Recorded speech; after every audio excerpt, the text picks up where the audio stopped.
back when Facebook was the prominent platform for young adults, there were a number of studies on this showing that people who are high in narcissistic personality traits have more friends on Facebook. So what that means is your average interaction on social media is more likely to be with a narcissist. The algorithms on social media tend to amplify things that are divisive, things that are angry, because they get more what they call engagement. And that's how the companies make more money. So those tend to be pushed to the top of people's social media feeds. You are getting a relatively small population who's dominating this conversation and kind of ruining for the rest of us. Well, I've thought for a long time that a lot of the conditions that we diagnose as psychopathology aren't malfunctions, let's say, of evolutionarily adapted structures, but more like positive feedback loops that have gone out of control. And so there's a lot of pathological processes that are feedback loops that have gone out of control. And if the narcissists are garnering excess attention online and the algorithms are amplifying that, then we have the makings of something like a virtual social epidemic.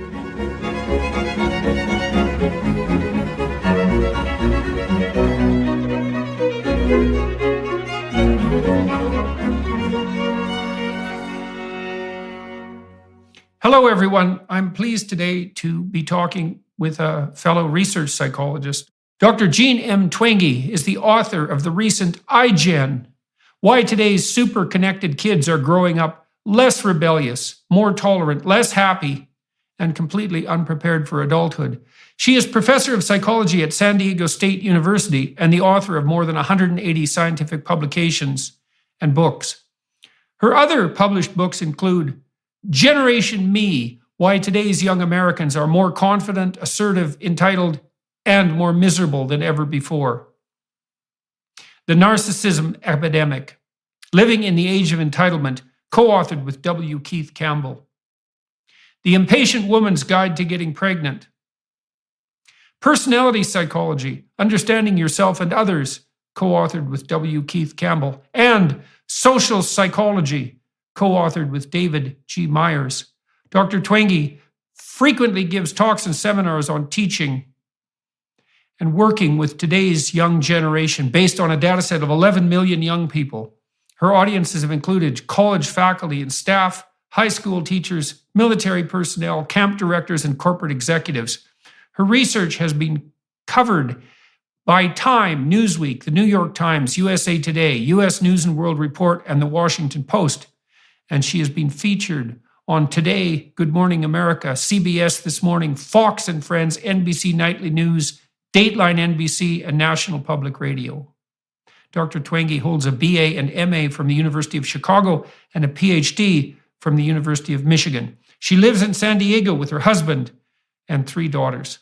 I'm very much looking forward to talking to Dr. Twenge today, particularly about narcissism and online behavior among young people.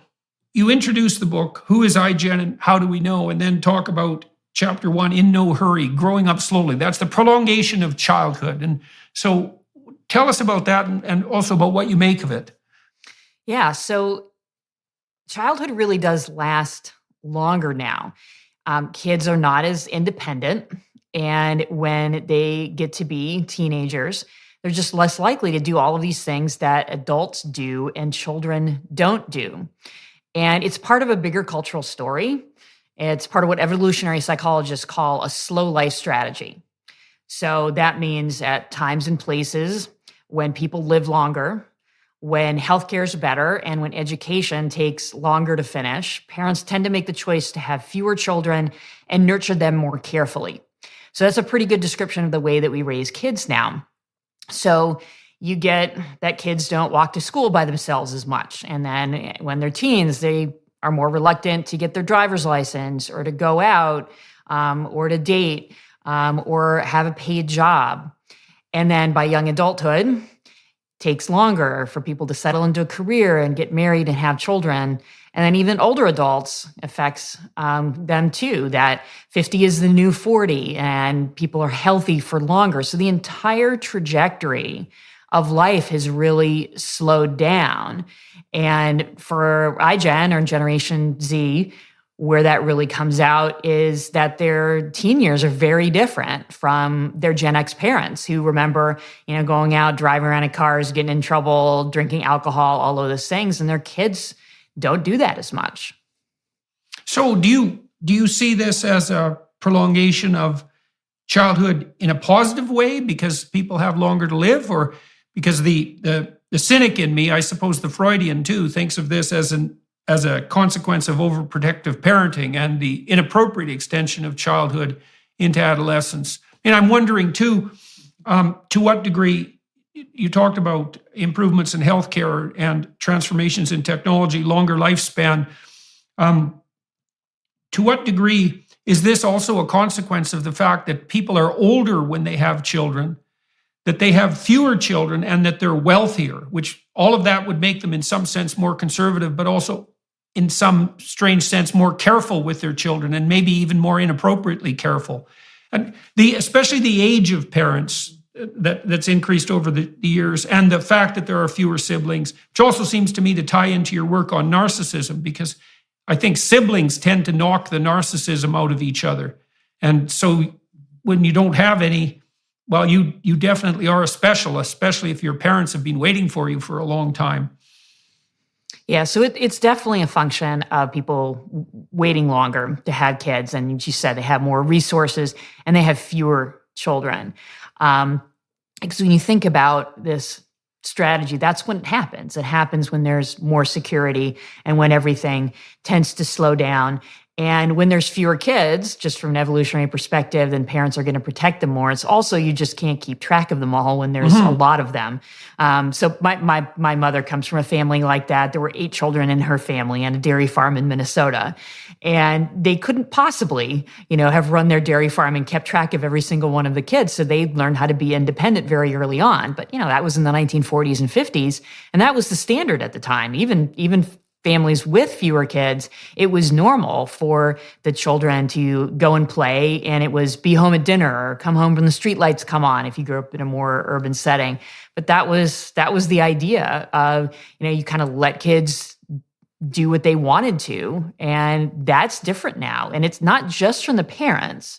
So I think sometimes if you just look at, the parents are overprotective, you miss some of the bigger cultural story that, this has been codified into law in a lot of places. In the state of Illinois, you're not allowed to leave a child alone until they're 14 years old, which to a Gen Xer is ridiculous. Right. So do you see this? How do you evaluate this as a psychologist? Do you just see this as a part of the normal variation in parenting behavior as a consequence of technological transformation, or do you see something that's permanently affecting people's capability of maturing? I think it's some of both. It is part of technology, certainly, that all of these causes are rooted in technology, better healthcare, education taking longer for a more complex society and more knowledge that pushes toward that slow life strategy. So it's an adaptation. It's an adaptation to a particular place and time. So there's trade-offs. Neither a slow life strategy or a fast life strategy is all good or all bad. There are some clear advantages. The kids are not growing up as fast. Most parents are thrilled that not as many teens are having sex or drinking alcohol. But there is the downside. The downside is that we have a generation growing to adulthood who doesn't have as much experience with independence. And it's difficult often for them to make decisions on their own. So when I travel around to universities, this is what I hear very consistently. I have more and more students who can't make even simple decisions without texting their parents. And to take the perspective of this young generation too, which I think is important, it makes sense. It's, this is not necessarily how they asked to be raised. This is the culture that they grew up in. And they arrive at university without those experiences of making those decisions. And it's really, really hard for them to do that and to make that adjustment. So that's the big downside. So that's where I think, as you said, you can be more of a cynic or a critic and say, this is definitely not all good. I do hesitate to use the word maturity, though, because is it more mature or less mature to drink alcohol when you're 17? It's really neither one. So I think it's better to focus on that it's slower development, not necessarily better, not necessarily worse, but slower. Yeah, well, there were studies of alcohol use I remember conducted when I was studying alcohol several decades ago, looking at, let's say, life outcomes among teenagers as a consequence of their proclivity to break rules. And the findings basically were that, and this is probably what you'd expect, is that the kids who broke no rules were much more likely to be dependent, depressed, and anxious.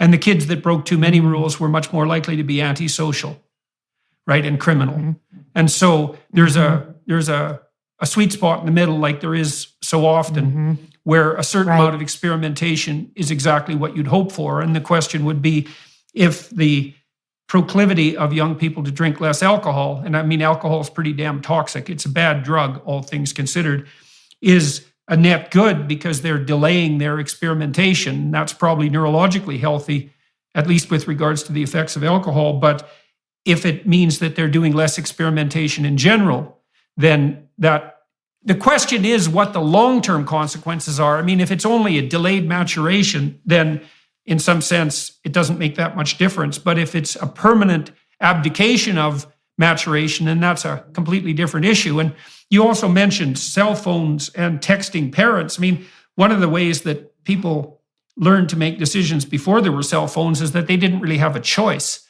Because if you were away from your parents in a car, you were actually away, unless you could get to a payphone, let's say. But even then, that wasn't necessarily all that likely, and you'd have to go search one out. And so you were on your own. It wasn't just like you were acting like it. And now, because you're connected all the time with this electronic tether, especially, I would say, if your parents are somewhat anxious, then, well, under what circumstances should you make your own decisions? And that was never a choice before. And those sorts of things become problematic when they become a choice. Yeah, no, I agree. I mean, that's the other piece that technology plays. And it is, yeah, you know, even when you're at university, you can constantly contact your parents in a way that didn't used to be possible. And the other part of it too, and this gets to some of the other trends in the book, is that socializing for teens has moved online. And so you think about a lot of those things on that list that adults do and children don't, where a lot of them involve getting out of the house and hanging out with friends and getting in a car, usually to go be with other people. And that doesn't happen as much now because the party is on Snapchat or on Instagram. So that's the other way that technology is playing a role, is there's so much more interaction online and less face-to-face. While today's cups of coffee often come with hints of soy and social justice, our new coffee sponsor delivers an entirely different experience. It's bold, strong, delicious, and overall as good as the causes it supports. I'm speaking, of course, about Black Rifle Coffee. Many of you know about Black Rifle already. It's a veteran-founded and operated coffee company who have made it their mission to hire 10,000 veterans, and they're well on their way. By purchasing from Black Rifle Coffee Company, you're directly supporting the military service community. But what about the coffee itself? Well, it's bold, strong, and really good. Go to blackriflecoffee.com and use promo code Jordan for 10% off your first order, or when you sign up for a new Coffee Club subscription. The subscription gives you free shipping on all Coffee Club orders, early access to club deals and promotions, and special discounts from their partner brands. That's blackriflecoffee.com with promo code Jordan for 10% off your first order, or when you sign up to become a Coffee Club member. Black Rifle Coffee, supporting veterans and America's coffee. Yeah, and so what do you think that, let me run some hypotheses about online behavior by you, and you tell me what you think. I've read tens of thousands of comments on YouTube and on Twitter and so forth, and tried to, many of which I find almost unbearably infuriating, which is a very interesting reaction. I don't think it's unique to me. And the reaction I have often is something like, when an anonymous troll posts something particularly caustic, I think, if you dared say anything like that to me, to my face, even once, there would be so much trouble surrounding you immediately that you can hardly imagine it. But online, you know, there is this social distancing phenomenon that's well known to social psychologists and personality psychologists, that even if you're in your car and thereby sheltered, let's say, from immediate interpersonal feedback, you're much more likely to act in a self-centered and self-aggrandizing manner because you miss that immediate feedback. And there's absolutely no consequence whatsoever to behaving in a narcissistic and self-centered manner online, as far as I can tell. And then that tends to promote, especially for people who are rather disinhibited to begin with, that promotes a kind of self-aggrandizing narcissism that would be absolutely unthinkable in real life. And then you wonder, well, if that's happening all the time online, how much of that becomes a habitual mode of thought? And what do you think of that? Well, it's classic social psychology, right? That when people are anonymous, they're much more likely to be aggressive, physically, verbally. And so absolutely, that's one of the primary issues or challenges with online interaction is we're not face-to-face. We can't see the look on the other person's face when we say something caustic or, highly critical or insulting. So, because we did, if you have any modicum of social skills, you wouldn't do that. So it's not a real time back and forth, and you're not seeing those facial expressions, and so all of that is lost, and so it becomes contentious much more quickly. It becomes negative much more quickly, aggressive. All of that goes on. It's just kind of the way that the interaction goes.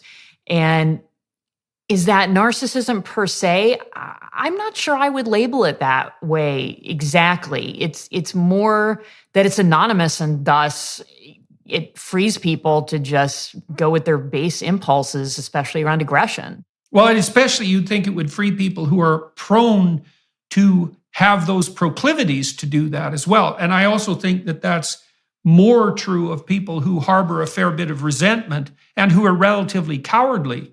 Because if they're resentful, well, then they're going to be looking for the opportunity to use derision in particular. Like I've noticed on YouTube, the markers for pathological behavior seem to me to be quite clear. The first marker is an anonymous account. And I think those are appalling. The social media companies should have know your customer laws like banks do, and they should put the damn anonymous trolls in their own pit of hell, and shouldn't be mixed in with the real people. And then often the worst anonymous accounts have a demonic sounding name. And so there's something about the name that is derisive or often literally demonic. They pick some moniker that's appalling in the most fundamental metaphoric way. And then they tend to use derisive nicknames and acronyms like Laugh Out Loud or LMFAO or WTF. There's this casual use of derision and contempt. There's a great study done, I don't remember who did it, unfortunately, looking at predictors of marital breakup as a consequence of interpersonal interaction between the pairs of a couple. And the best predictor of imminent marital breakup was eye rolling. So the manifestation of contempt. What's that? John Gottman. Yeah, that's right. Gottman. Yeah, yeah. And so it's that use of contempt in particular, and I read Hitler's Table Talk. And that's a collection of his spontaneous speeches at mealtimes aggregated by his secretarial staff over about 4 years. And I was looking at descriptive term usage, trying to understand his thought processes. And it's pretty damn obvious that Hitler wasn't afraid of the Jews or the other people that he conducted genocide against. His fundamental emotional attitude towards such people was derisive contempt and disgust. There's something particularly toxic about disgust and contempt. And there's something about online commentary in particular that really brings that forward. And then you have the other problem, I would say, too, which is that in some sense, the online world, and this is the world that the iGen kids are immersed in, it's a faux celebrity world, right? Because everyone online, in some sense, is a celebrity of different proportions. They have their followers, they have their fans, let's say, and then the whole enterprise seems to facilitate image management. I know I think it's TikTok, there are real-time facial feature adjustment filters so that you can girls use them more than boys, for obvious reasons. You can make your lips plumper and redder. You can make your eyes bigger. You can anime yourself. You can cutify yourself, to coin a terrible term. And you can do that in real time. And much of the reinforcement pressure seems to be directed towards attention seeking. And then that, combined with the fact that there are almost no consequences for misbehavior, seems to produce first of all, a toxic social environment, but also one that doesn't follow the same rules as actual face-to-face contact, which I think is the bigger danger. In an economy as volatile as this one, it's important to have control when you're making a big purchase like a new car. That's where Carzing comes into play. Carzing is completely changing the way you buy a car online. An online car shopping website with millions of listed vehicles, Carzing works with over 25,000 dealers nationwide to help you find your dream car. By partnering with credit agencies, lenders, and dealerships, Carzing provides you with everything you need before stepping foot into a dealership. Their mission is to make auto financing quick and easy while providing a modern, hassle-free way of shopping for cars. Their innovative technology and financial tools provide consumers with the ability to instantly pre-qualify online without affecting your credit score. Plus, you can search for vehicles with instant financing details, including down payment, monthly payment, term, and APR. Once you find your dream car at your ideal budget, all you have to do is bring your saved deal voucher with you to the dealership to finalize your next ride. Carzing offers transparency to the max. You know your purchasing options before you set foot into the dealership, which makes the whole process so much more convenient. Visit carzing.com/Jordan today to skip the guesswork and find the best deals near you. That's carzing.com/Jordan. Yeah. And, I think the online world has followed an interesting trajectory, when it comes to attention seeking and narcissism and so on. So the one constant, you're right, the trolls, the ones who are the worst offenders. Yeah. Sociopaths, narcissists, clearly they've shown that in research. But for everybody else, I think early on, social media was something that pulled for that attention seeking. And you got that narcissism there of, look at me, I'm on MySpace and I have this many followers and here's all of my pictures and so on.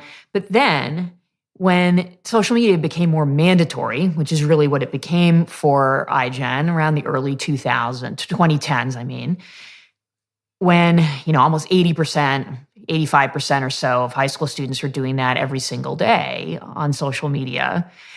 Then, and everybody's participating, well, not everybody can get attention. So then it becomes this competition.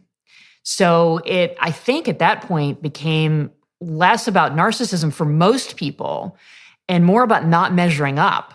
Mm-hmm, mm-hmm. And that's right. And that's when you start to get, I have to use these enhancement filters because I don't look as good as everybody else online. And I must be, unattractive because I don't have as many likes and followers as I want to have. And then all of the other things of I'm not interacting with someone face to face. I'm not getting the same emotional connection, and that people are automatically more negative and hostile. There's so many things going on in that online interaction. Especially once it became mandatory, that pulled not even really for narcissism, but more for anxiety and depression. Right. So maybe that's part of the reason that you've been picking up these and indicating these increases in mental health symptoms among young people. Well, the other thing I'm wondering about too, I've thought about this to a great degree, is that I studied antisocial behavior in boys and girls. And boys, they're pretty much straightforward juvenile delinquents when they're antisocial. They kick and fight and steal and break rules. And it's a lot of externalizing behavior, right? A lot of acting out. Right. But girls who are antisocial, they use reputation destruction and innuendo and gossip and backbiting, and they can be unbelievably good at it. And everyone knows that. Mean Girls, that famous movie, was about precisely that. And the thing about social media, one of the things about it that's quite interesting and disturbing, is that female type antisocial behavior scales brilliantly online. Because it can be done behind the scenes, it can be done anonymously, it can be done with that derisive contempt, let's say. And the consequences are vanishingly small. And so I can imagine that teenage girls who are often subject to bullying by other girls are now subject to bullying in a way that's much more subtle and much more devious and much more continuous, because that's the other thing that happens to young people now is, can you imagine being a teenager where nothing you ever did would be forgotten? Right. And it's 24/7. It's always with you, because that's the way they communicate with their friends. That is their lifeline to the world. And so it used to be, maybe you got bullied at school, you could come home and get away from it. And now there's no escape. And it is particularly toxic for girls. I mean, think about Instagram. Instagram at base is a platform where primarily girls and young women post pictures of themselves and ask other people to comment. Jesus, brutal. Right? It absolutely is brutal. And popularity becomes a number, likes and followers, and cyberbullying, all the things that we're talking about, it is a toxic soup. Well, I remember, we did psychometric analysis and looked at the psychometric analysis of thought patterns that loaded on trait neuroticism. And so, as you know well, but I'll explain to everyone else, trait neuroticism is something like your baseline level of the proclivity to experience negative emotion, like depression and anxiety. And one of the things that's quite striking is that self-conscious thoughts load so heavily on neuroticism, they're almost indistinguishable from emotions. And so it looks like if you're self-conscious, if you're thinking about yourself, you are instantly miserable. And then if you're a teenage, then it gets worse for teenage girls, I think, because we also know that teenage girls experience a spike in neuroticism that's attendant on puberty, and that their self-conscious concerns tend to be particularly body-focused. And that's probably a consequence of the fact that females are evaluated more stringently as a consequence of their appearance, particularly when they're young. I mean, men are evaluated on the basis of their performance, let's say, but women tend to be evaluated more on the basis of their appearance. And so you can see that's a perfect storm for young girls, because they hit a negative emotion peak at 13. Now they're susceptible to bullying. They're extremely self-conscious about their bodies. And then the entire online world is a place to display for public. It's like the old nightmare that people have about public speaking, is being naked on a stage. That's really, in some real sense, what the social media world has done to teenage girls. It's got to be damn near unbearable. Yeah, and the consequences have been severe. So teen depression has doubled, and that was true even before the pandemic. The rise started about 2011 or 2012, right as social media moved from optional to mandatory, and right when smartphones were owned by the majority of people. Loneliness went up, anxiety went up, and it's not just symptoms. Self-harm behaviors. So the CDC keeps track of this, emergency room visits for self-harm. So that's an objectively measured behavior, not something subject to any kind of self-report bias. And self-harm among 10 to 14-year-old girls has quadrupled in the last 12 years. Yeah. Well, that's a logical extension of feelings of inadequacy and depression and anxiety. Not a non-specific marker. Now, you mentioned earlier also, and I thought this was very interesting, a couple of things I wanted to touch on. The first was that you indicated that there was some research on anonymous trolls and their personality characteristics. Mm-hmm. And then you also said that the self-aggrandizing element of the web presence was spearheaded in some sense by the narcissists, but then once it became mandatory, it was more of a catch-up game for people who were experiencing fairly high levels of neuroticism, something like that. So let's start with the research, because I'm very interested in the trolls, because I think one of the things the trolls are doing online, by the use of derision and contempt in the manner that they do spew it forward, especially on platforms like Twitter, you see it also on YouTube and other platforms, is that they raise the ambient social temperature to a great degree. It's like externalized pollution in the real world. It's psychological pollution.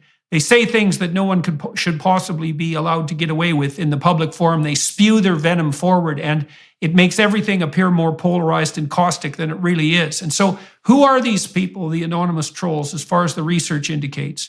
Well, I mean, the narcissism does have a good amount to do with it. So back when Facebook was the prominent platform for young adults, there was a number of studies on this showing that people who are high in narcissistic personality traits have more friends on Facebook, and they comment there more and they participate more.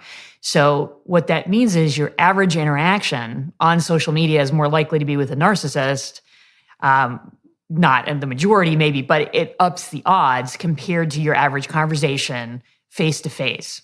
So those are platforms where narcissists thrive. And you're absolutely right that they're the ones who are willing to say those things. And we know now, too, that the algorithms on social media tend to amplify things that are divisive, things that are angry, because they get more what they call engagement. That's what people engage with more. And that's how the companies make more money. So those tend to be pushed to the top of people's social media feeds.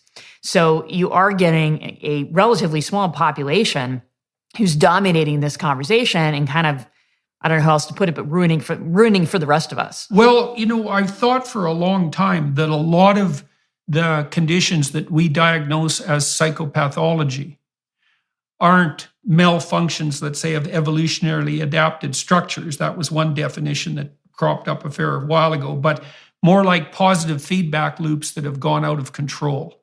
So you see this with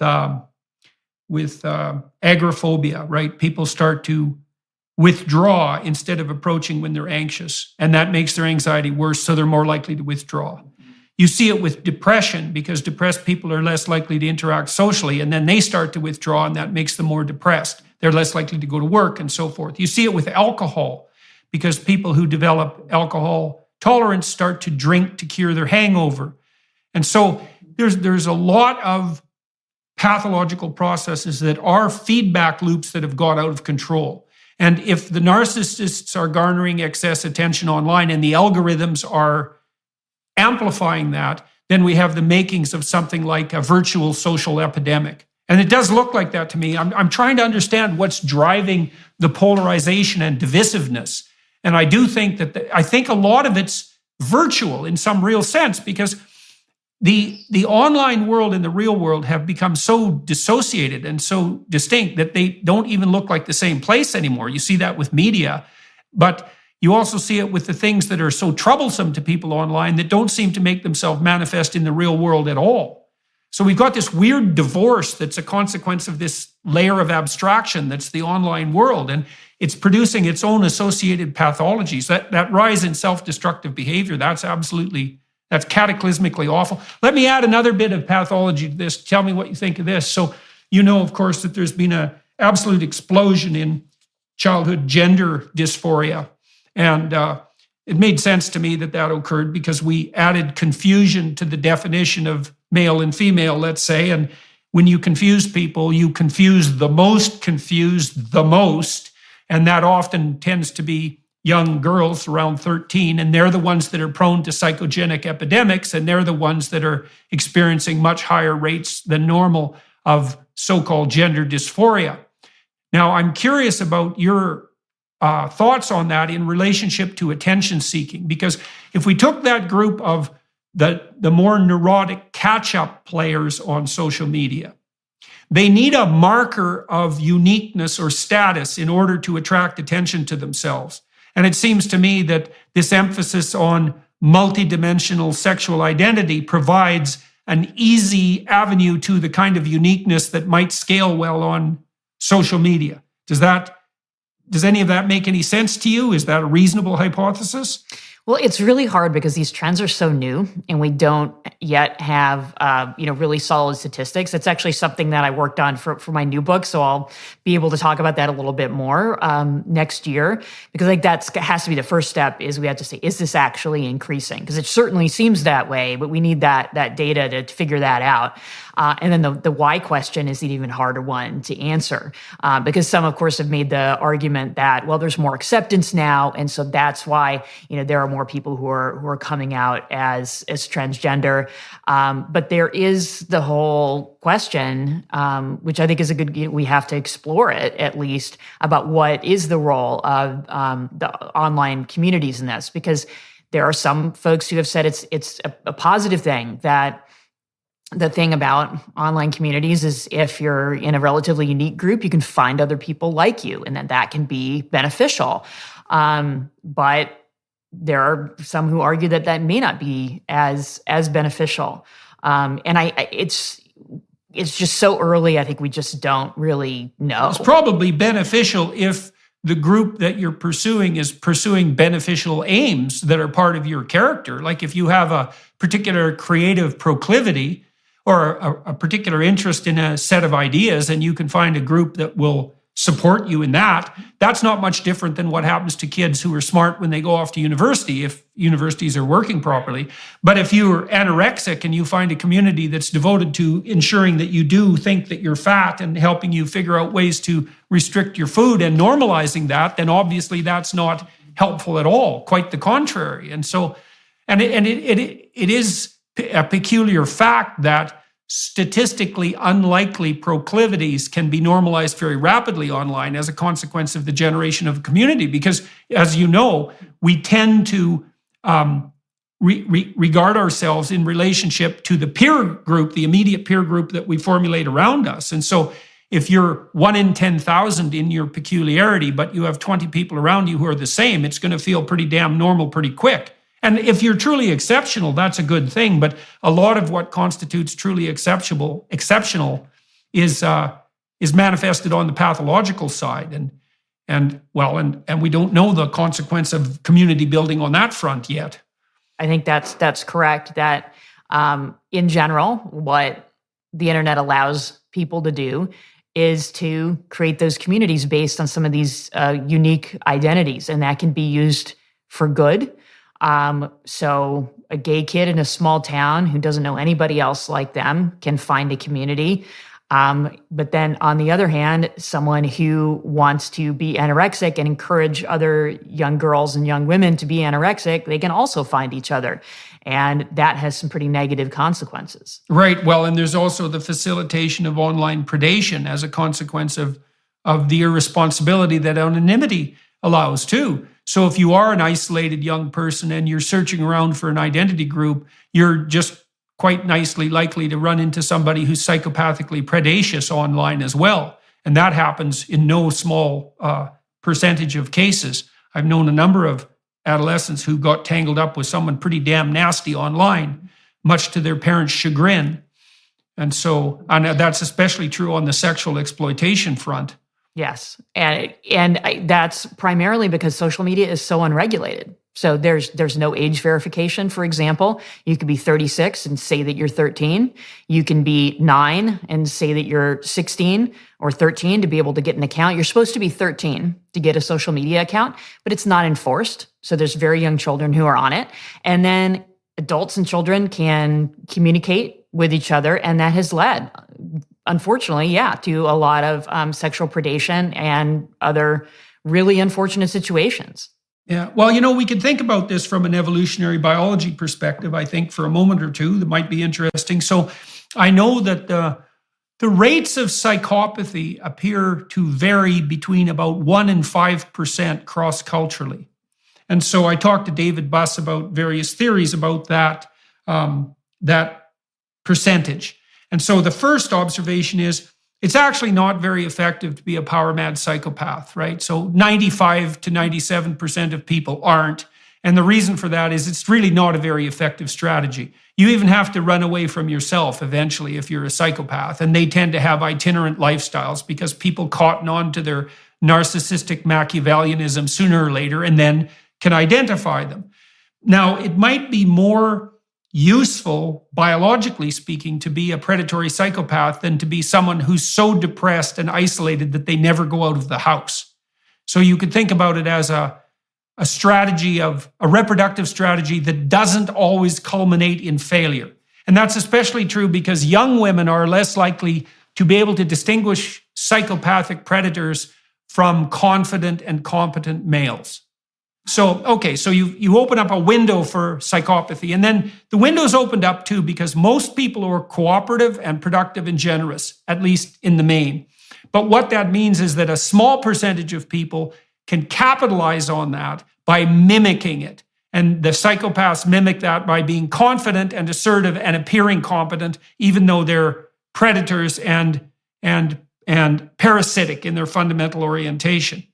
Now, those people, that 1 to 5%, present an unbelievable constant danger to the integrity of societies, right? If it doesn't take that many people to destabilize a complex society, and certainly 3% is more than enough. And normally, the psychopaths are kept under some regulatory control because they get identified and isolated and punished. But I don't think that happens online. And so I don't know to what degree look, psychopaths don't learn from punishment very well at all, and they don't learn from threat very well at all. But online, all of that's been removed. There's nothing but a field of opportunity for predatory psychopaths. And so I wonder to what degree virtualizing communication and opening up this hypothetically democratic front has actually magnified the degree to which our societies are susceptible to disruption by Machiavellian psychopaths. That is absolutely possible because, yeah, I mean, there's the trolls and all of those folks who, get into those situations. They too often absolutely get away with that. I think some people might argue that, well, they might get lots of negative comments and, sometimes they do get punished or canceled, but it's not usually the way it goes because, yeah, they have a lot of tricks. They can be charming and they can fake their way through it. And they do often get away with a lot, just partially because things are so unregulated. It's the wild, wild west. Well, they can also generate multiple identities. So even if one of their identities gets punished, well, first of all, they're not likely to be very affected by negative feedback to begin with, especially not of the psychological sort, because the typical psychopath doesn't give a damn what you think. Like they might react with some degree of surprise if you actually hit them, but if you just said something that might disturb a person with normal conscience, let's say, the psychopath is going to brush that off. And so, true. Yeah. So, okay, so let's go through a little bit more about iGen. You talked about insecure, the new mental health crisis, and also irreligious, losing my religion and spirituality. So let's talk about insecurity to begin with. And so we discussed that a little bit. Are there other elements that are making, so kids can't, everything they do is remembered, everything they do is monitored, they're tethered to their parents 100% of the time, they're glued to a screen, they're not engaging in face-to-face social contact the way they were, they don't have their independence.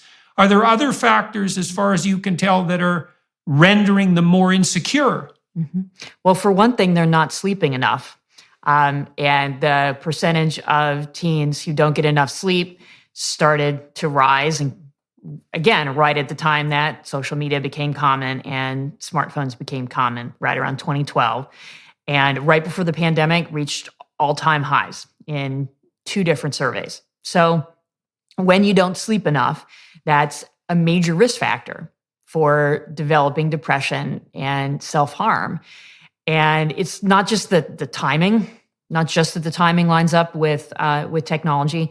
It's also that kids are spending so much time on their online that it crowds out time for sleeping. And looking at a phone before bed or having it in your bedroom is uniquely awful for getting a good night's sleep and for getting enough sleep. From tons of sleep lab studies that's the case. And is that a light issue as well as an overuse issue? Yeah, that's part of it. Yeah, so there's a couple things going on. So, one is if you have that phone in your bedroom overnight, that part of your brain knows it's there. And pretty much, when I was writing the book, pretty much every young person I talked to said that they had their phone within arm's reach when they were sleeping. And they almost all of them said, well, I have to have it in my room because that's my alarm clock. And I would reply, then buy an alarm clock. You can buy it on Amazon on your phone and then put it away and get a good night's sleep. But before bed, there's 2 elements. First, psychological stimulation. Pretty much everything that we do on phones and tablets is stimulating, whether it's reading news or shopping or email or texting. And then imagine being 12 years old and you're waiting for your crush to text you back, not relaxing thoughts, right?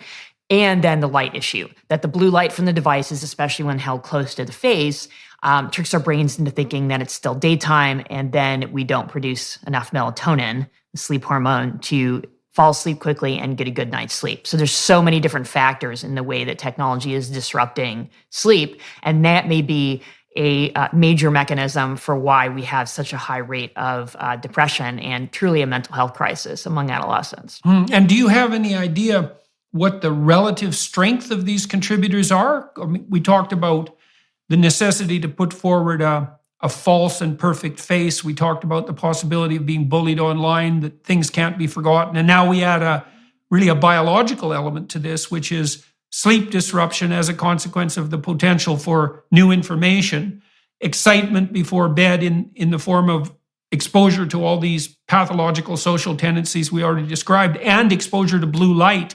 Is there any research at all that's parsing out the relative contributions of these different factors to the rise in depression and anxiety?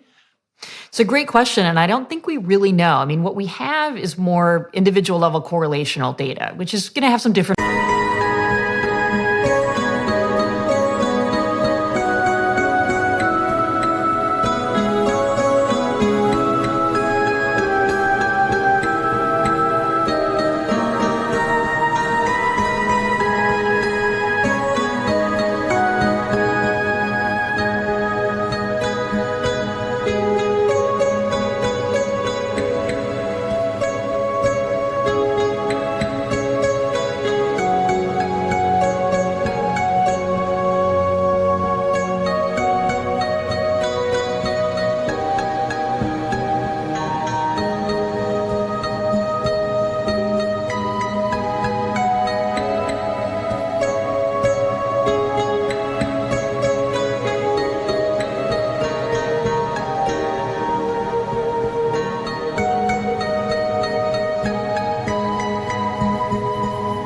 factors in those generational or group trends.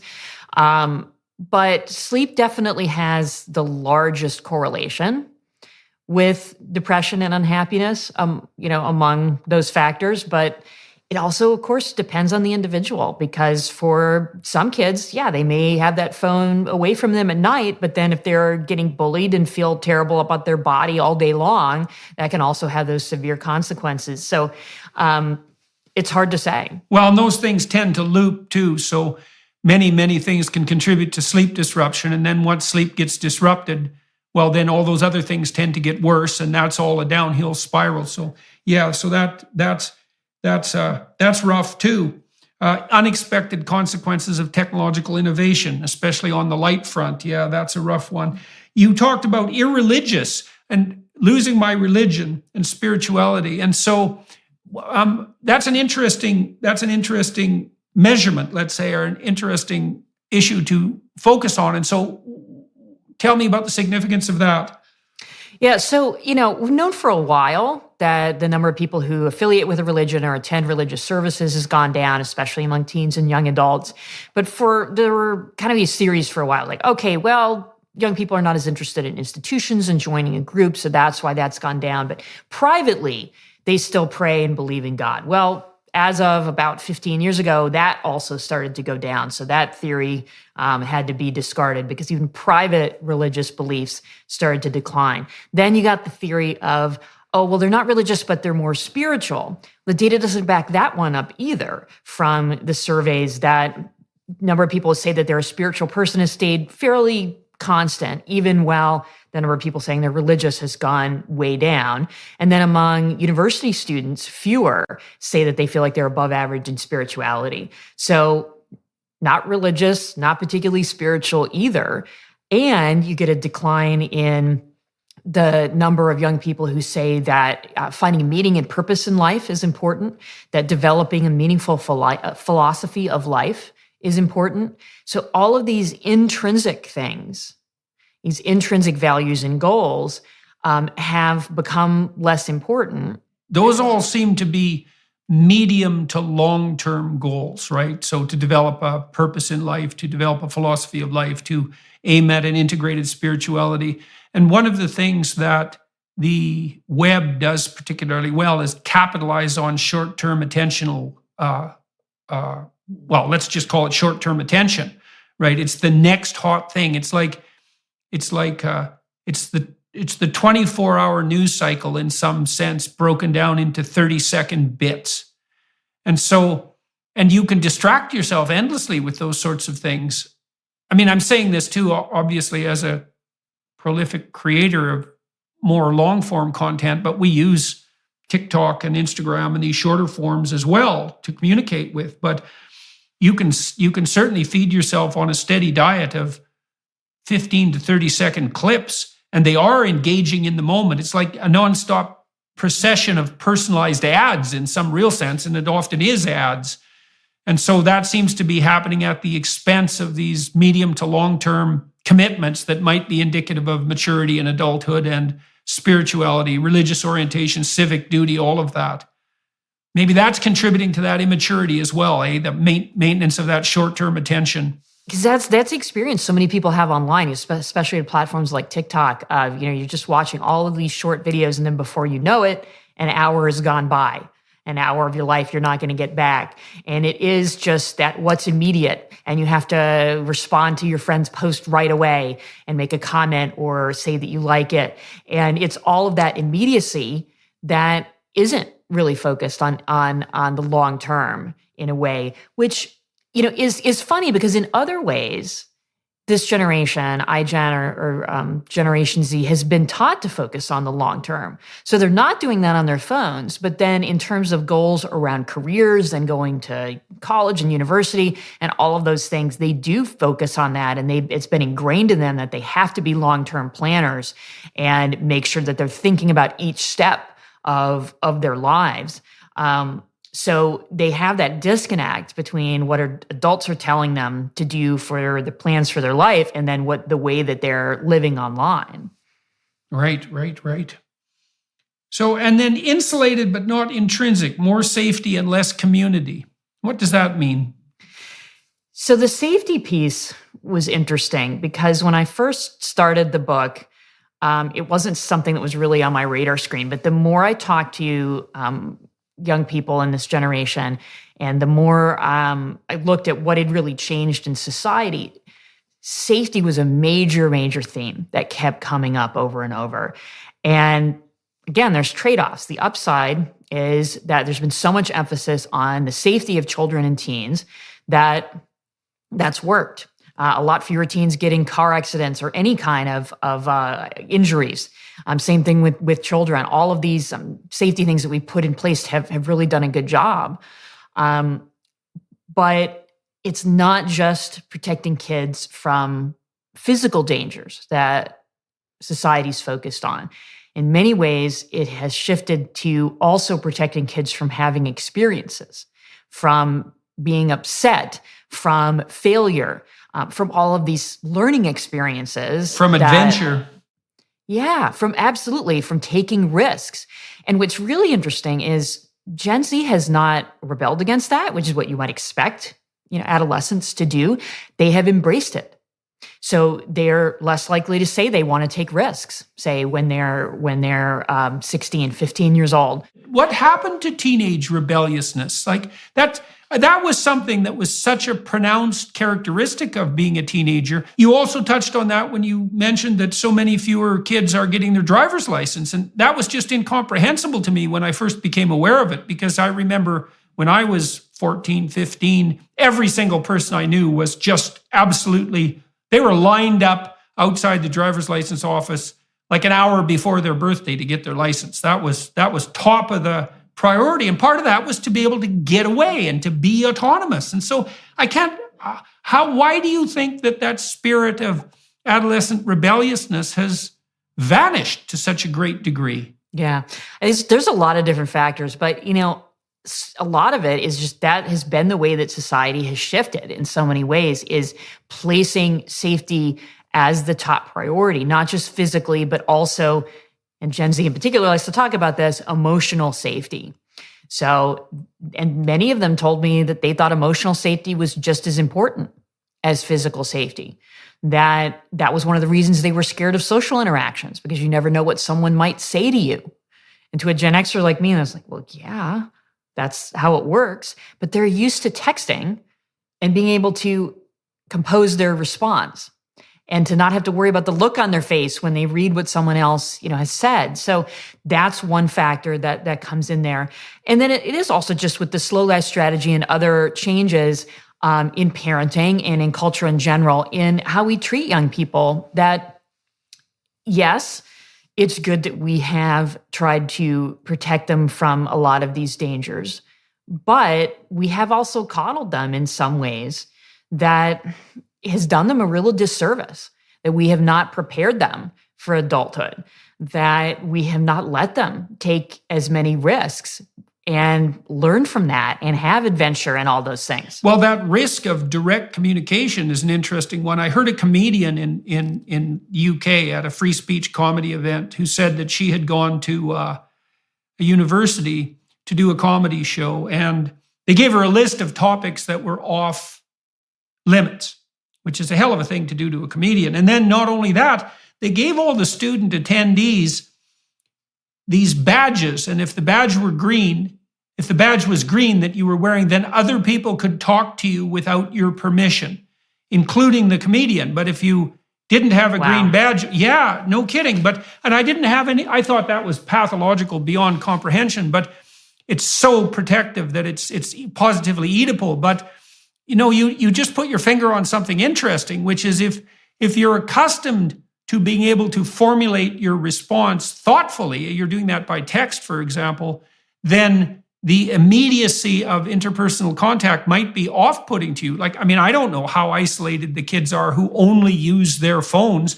I'm sure. Do we know, for example, if this is more true of introverted kids? Are the introverted neurotics even more likely to use their phone and text instead of engaging in any face-to-face interaction? Well, maybe, but then on the other hand, extroverts send more texts because they have more social interactions and social relationships in general. So there's some kind of cross currents there that might be hard to tease out. But the neuroticism piece, that would make sense, more likely maybe to text than, say, have a phone conversation where that might be more anxiety provoking.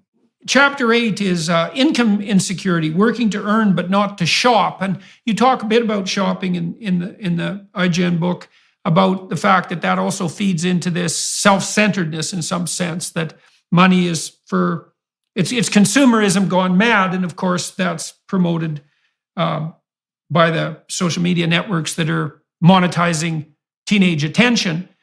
And you said that teenagers are also much less likely to be engaged in gainful employment, which was obviously a step towards maturation for many people in previous generations, or maybe the actual catalyst for maturation, apart from relationships. Yeah, and they're less likely to get an allowance as well. So when you don't have a job and you don't have an allowance, then you're not learning how to manage your own money. So it's more that your parents will give you money.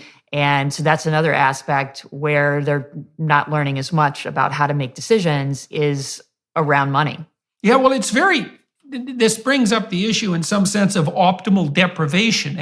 You have older parents, you have fewer siblings, your parents in some sense care more for you. You might even in some way have a closer relationship with them, but then the question is it too close? But how do you deprive your children properly under such circumstances so that they're motivated to go do things on their own? And again, when that becomes a choice, it's very difficult to say no all the time when you could be saying yes. It's the dilemma of modern parenting. And I think where that comes up often the most is around technology. So it's not just in, Mom, I want to buy this thing or the other thing. I think I have 3 kids myself, 2 of whom are teenagers. And what I know from my fellow parents, as well as my own experience, is that there's always, I want the smartphone, and I want this social media app, and why can't I do it because everybody else is doing it? Yeah. And that's the dilemma. And modern parenting is supposed to be, well, I want to make my kids happy. And usually you think it's going to be easier to make them happy by saying yes.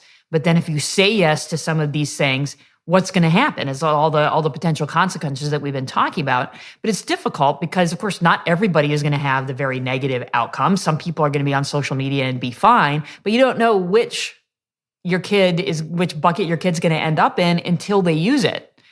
So then if you're the cautious parent who says, I'm not going to get my kid a phone until she's 16 or 18, you're going to be the only one in a high school of 1,500 people who doesn't have one. And same thing with social media. So it's a very difficult dilemma right now as the parent of teenagers. Chapter 9 is inclusive, LGBT, gender, and race issues in the new age. When I first read sections of this chapter, I thought, well, this strikes me as predictable in some sense, given the virtualization of everything. One of the things that being online allows you to do is to experiment with different identities that are disposable, and that are virtual. And then I also thought that to the degree that childhood is being extended and maybe interfered with, especially at the early stages when pretend play should be occurring and there's so much screen time, that experimentation with identity, which is a form of play, might be being extended out into adolescence and further on. So you get virtualization and the extension of fantasy play. It's not surprising to me that iGen young people would be, what would you describe it as, very open in relationship to their proclaimed identity, especially also if they're earning attention points for announcing a non-standard identity and also having no other identity to replace it with in some real sense. Well, I think there's a lot of other factors at work here too, because of course, these trends have been going on for longer. So as opposed to say some of the mental health trends, which really didn't start to appear until 2012, the rise in support for same-sex marriage and the embrace of LGBT identities, that's been building for a longer time. So we see that also, even for Gen Xers and millennials, that's been, rolling out for quite a long time. So I think it's also a function of individualism. And that was a major theme in Generation Me, my book on the millennials, and it still is a different flavor for iGen or Gen Z, but it's absolutely still present that we have the growth in North American culture that's always been individualistic, but has become much more so, especially since the late 1960s. So more focus on the self, less focus on social rules. And what you get with individualism is the acceptance of difference, and that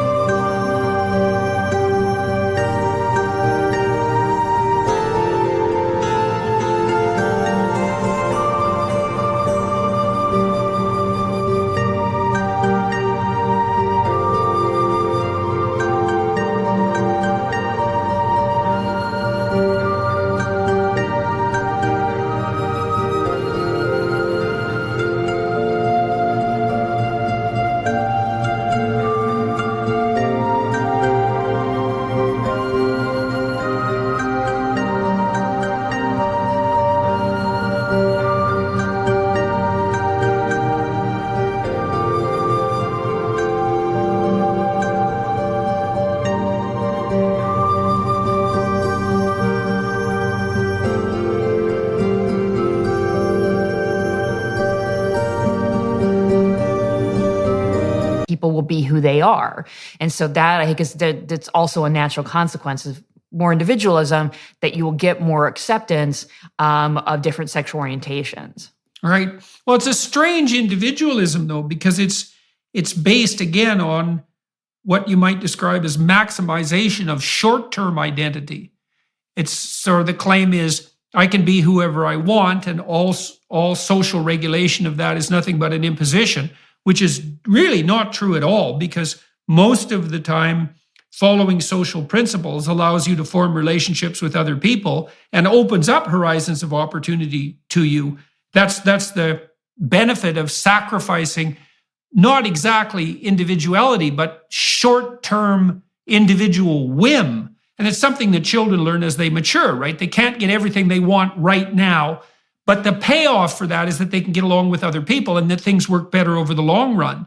And that I would say, understanding that and then abiding by that principle of medium to long-term well-being is something like maturation. And this individualism that you're describing isn't really, I don't think it's not an enlightened individualism, because it's too short-term. It's more like well, I am whatever I feel I am right at this moment. And to me, that smacks of, well, nothing more than, in some real sense, like a 2-year-old immaturity. And I mean that technically, because 2-year-olds are very whim-oriented, very, very short-term, and very self-centered. They can't play with other people. And so you have the dissolution of identity, right? There's no community, no real community, not in terms of community organization, but also not in terms of real face-to-face friendships and interactions. There's no participation in religious enterprises. There's no real reading about political or philosophical matters. There's a decline in spirituality. So there's a real collapse of sophisticated identity. And all of this, well, the sexualization of identity seems to me to be, in some sense, what would you say, a replacement for that or a reaction to that. Does that seem on point to you, or am I missing something there? Well, I think you're correct in that some of those elements of individualism are much more short-term and not as deeply seated, in terms of, religion and meaning, and, more focus on some of the short-term. But I think, lesbian and gay and bisexual identity is not really an example of that, because that seems to be more deeply seated and constant for most people. That does seem to be a much more long-term identity. So that, I think, is not as much on the part of individualism having to do with that, the self-focus. It's more around accepting difference and accepting people for who they are, and taking some of the more traditional social rules and saying, these don't really recognize people as individuals and for who they are. And that might be different. It might not be in the majority, but that's who they are as people. Well, you talked in your book in Generation Me, you talked about the self-esteem movement. And self-esteem has always been a particular bugbear of mine, I would say, especially since I discovered that psychometrically it was basically composed of low neuroticism with a bit of extroversion thrown in. And so self-esteem is a proxy for neuroticism in many, many ways. And it isn't obvious to me at all that you treat neuroticism by treating people to be more self-centered. One of the things I used to do with my clients who were socially anxious, say, when they'd go into a social situation, they'd start obsessing about how they were appearing to other people. They'd fall into that trap. And then they'd stop making eye contact, and then they would get awkward, and then they would engage in non sequiturs, and the whole conversation would grind to a halt. And I asked them instead to concentrate as hard as they could on putting the other person at ease. And that gave them something to think about other than themselves. And so the self-esteem movement was predicated on the idea that people high in neuroticism had low self-esteem, which I don't think was true at all, and that the right remediation for that was to treat everyone as if they were uniquely special. So it was like narcissism was the antidote to neuroticism. Right. And that's right. It's so appalling. It doesn't work. No. In fact, it makes it much worse. And so exactly. Yeah. Okay. So, well, I'm relieved to hear that your sentiments are in keeping with that formulation. I mean, I've been trying to base it on the relevant data, trying to figure that out. Chapter 10, independent politics. So, what about, well, you said that the iGen people, they're not watching the news. The news is dead, right? I mean, legacy media news is dead. I don't think anybody watches it. I think old people have the TV on, and that's where the ratings come from. So that's just gone. That centralizing ability that the nightly news had to broadcast a similar message in some sense to everyone and bolster identity, that's disappeared too. Everybody's in their own news, I wouldn't say bubble exactly, but it's fragmented so much that there's no unity of apprehension. And what's happening on the political front with the iGen types? Yeah, so there's a couple of things going on. So one is that a lot more young people now say they don't want to belong to a political party at all, that they are politically independent. And that's been going on for a while.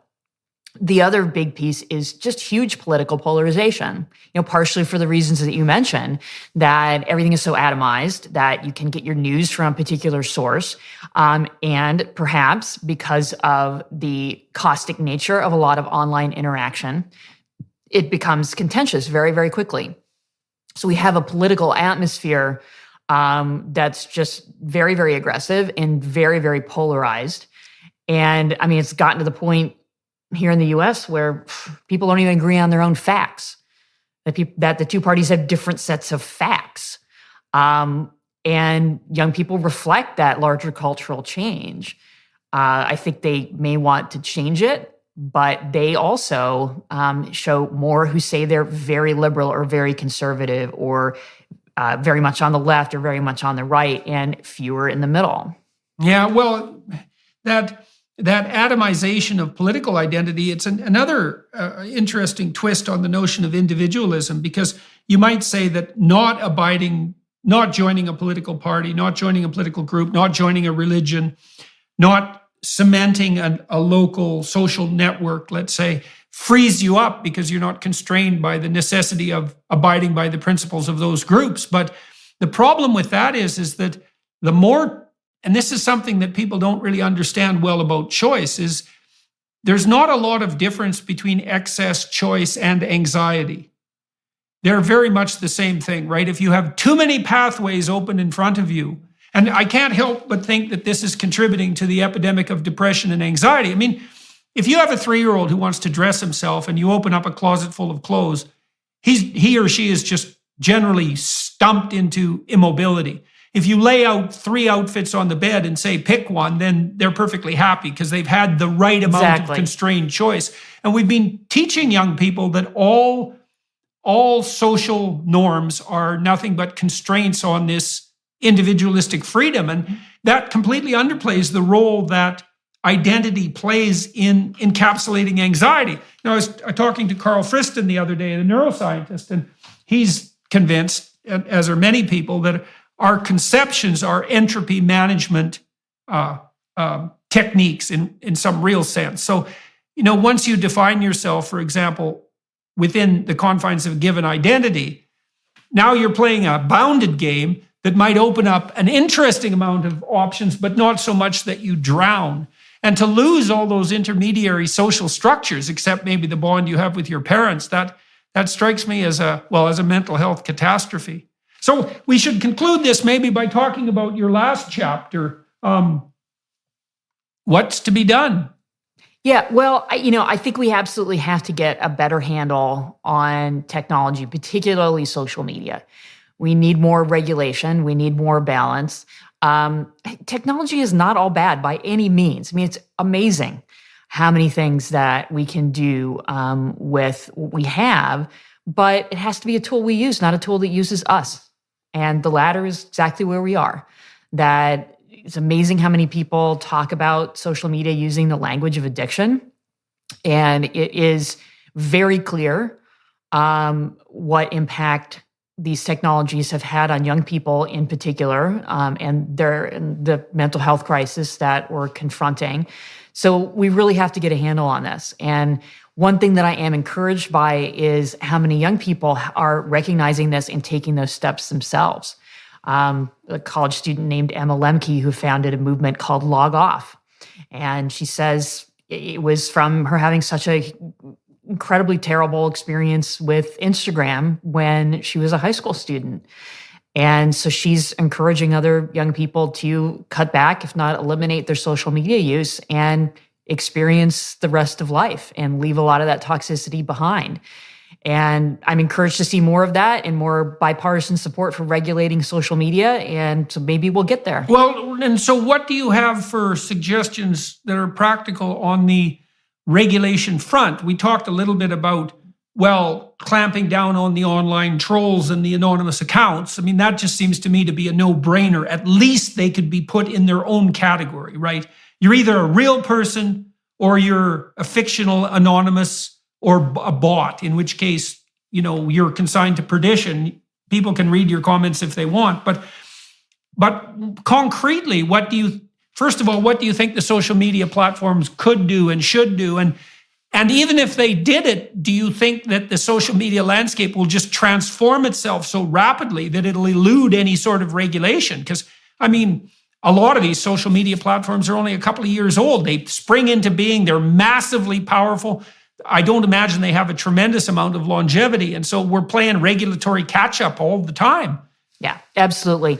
Well, I think a lot of it starts with age verification. If we can verify people's age, we would cut down on a lot of the sexual predation. We would get rid of children 12 and under being on the platforms.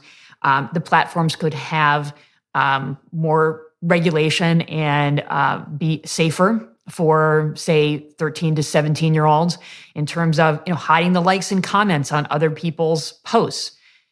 Facebook actually tried that at one point. They called it Project Daisy, and they decided not to implement it because it cut down on revenue, even though they showed it cut down on social comparison, particularly for teens. So there's a long list of regulations that could be put in place that would have only a small impact on the social media companies. That decrease in revenue with Project Daisy was 1%. Oh, well, it's good of them not to have implemented it then, because 1% is pretty catastrophic. So there's so many things that they could do to keep kids and teens safer, but it depends on not being anonymous, not being able to open multiple accounts, and verifying age. Right. And who do you know apart from you, who do you know that's working on such ideas? I know that Jonathan Haidt has made many suggestions on the internet pathology front. It doesn't appear to me that the big social media companies are really paying attention to the psychological research in any real sense. I mean, maybe that's unfair, but I don't think so. The comment sections could have been cleaned up long ago by anybody with any sense, as far as I can tell. I think they know it. They know the research. It's just they have their own reasons for not acting on it, some of which are financial. Right. And so who else, apart from you and Jonathan Haidt, are worth talking to about the internet predicament that young people have found themselves in? There's a lot of great research on this topic. There's Australian researchers done a lot of stuff on Instagram and body image. I may get her first name right, Marika Tigeman. She's done a lot of great stuff on that. Brian Primack, who's an MD by training and works in public health, has done a lot of great stuff too on looking at social media use and how it relates to depression and loneliness. And he's looked at young adults in particular. Well, maybe I can get in contact with you to get some of these names, because I'd like to put together a little group of people who are concentrating on social media regulation and maybe introduce them to the political types that I have access to, because it's a pressing issue and it's not being dealt with well, and it's driving polarization in a terrible way.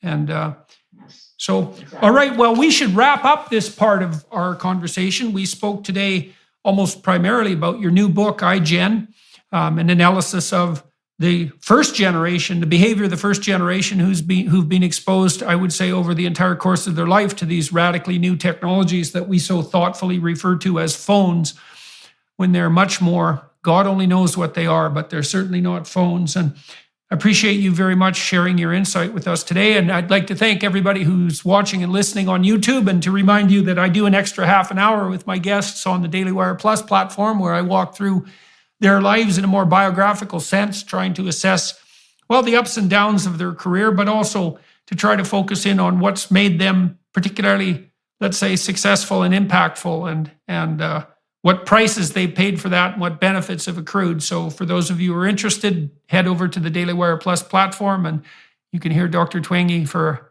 another half an hour talking with me. Hello, everyone. I would encourage you to continue listening to my conversation with my guest on dailywireplus.com.